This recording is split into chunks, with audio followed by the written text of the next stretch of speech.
एक ज्वालामुखी पृथ्वी की सबसे खतरनाक प्राकृतिक घटना है। अगर इसके मैग्मा से भरे केंद्र में गिर जाएं तो आपका शरीर तुरंत बुलबुला बनकर बिना सबूत के भस्म हो जाएगा। तो इन चीजों से छुटकारा दिलाने में इतना लाभदायक है तो क्यों नहीं हम अपने कचरे को इसमें फेंक आते हैं। क्या पहले कभी किसी ने ऐसा किया है? हम अपना सारा कचरा इन तक कैसे पहुंचाएंगे? इसमें क्या खतरे हैं? आप देख रहे हैं विनय ऑल इन वन। आज हम इसी वीडियो पर प्राकृतिक घटना पे बात करेंगे। तो आइए वीडियो शुरू करते हैं। अकेले अमेरिका ही हर साल लगभग 254 मिलियन टन कचरा पैदा करता है और भले ही इन्हें ज्वालामुखी में फेंकना अच्छा लगता हो, पर ऐसा करना इतना आसान नहीं होगा। ज्वालामुखी शायद कचरे को खत्म करने की प्राकृतिक भट्ठी यानी इंसिनेटर लगते हैं, पर असल में ये बहुत ही खतरनाक और अस्थिर होते हैं और इन तक पहुंचना भी काफी कठिन होता है। क्या इन बाधाओं से निपटना वाकई इस काबिल है, या अपने कचरे को ज्वालामुखी में फेंकना हमारे ग्रह को और ज्यादा नुकसान पहुंचाने जैसा होगा? कचरे को ज्वालामुखी में नष्ट करने की हमारी खोज में पहली बाधा होगी एक गतिशील ज्वालामुखी ढूंढना जो ये काम कर सके। विश्व भर में शायद 1500 गतिशील ज्वालामुखी हैं और इनमें से ज्यादा तक इंसानों के आसपास भी नहीं है। जाहिर सी बात है, इसका मतलब अपने सारे कचरे को गतिशील ज्वालामुखी तक पहुंचाना काफी महंगा साबित हो सकता है। और एक बार इन तक पहुंच भी जाते हैं तो शायद ये भी पाएं कि ये ज्यादा गतिशील ज्वालामुखी नहीं है। हम जिस तरह के ज्वालामुखी को ढूंढ रहे होंगे उसे सील वोल्केनो कहते हैं, जो कि ज्वालामुखी की धीमी गति से फटने वाली किस्म होती है। ये आम नहीं है और जिसमें लावा के तालाब होते हैं जो धीरे धीरे पृथ्वी पर निकलता रहता है।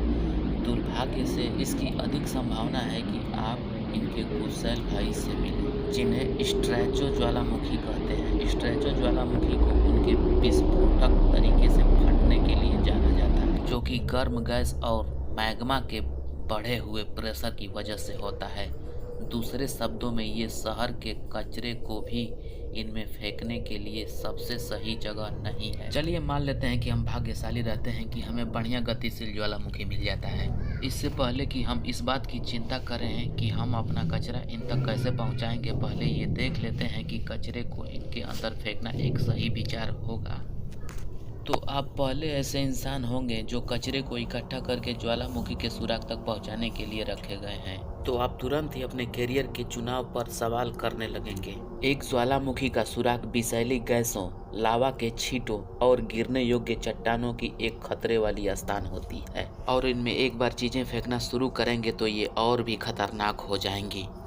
2002 में एक इथोपियन रिसर्चर्स के समूहों ने 30 किलोग्राम का एक बैग जो कि कचरों से भरा हुआ था उसे ज्वालामुखी में फेंका गया था, जिसका परिणाम विस्फोटक थे। लावा के तालाब अस्थिर होते हैं, तो आप इसकी सतह को ठंडी चीज जैसे कि कचरे से भेदते हैं तो विस्फोटों की एक चेन रिएक्ट कर देंगे जिसमें प्रेशर से भरी हुई एसिड भाप होगी। तो आप अंदाजा लगा सकते हैं कि आप पूरे देश का कचरा फेंकते हैं तो ये विस्फोट कितना बड़ा होगा। इसे संभावना में रखने के लिए हवा में लावा के तालाबों में गिरी हुई चट्टानों ने लावा को हवा में 85 मीटर तक ऊपर उछाला था। तो कुछ शायद ऐसा लगेगा। अगर आप अपना कचरा सावधानी के साथ ज्वालामुखी में फेंक देते हैं तो भी आपको फिल्टर्स के बिना अपना कचरा जलाने से होने वाले प्रदूषण यानी वायु प्रदूषण के बारे में सोचना होगा। इसके अलावा सभी सामान लावा में पूरी तरह से नष्ट नहीं होंगे। इसका मतलब है कि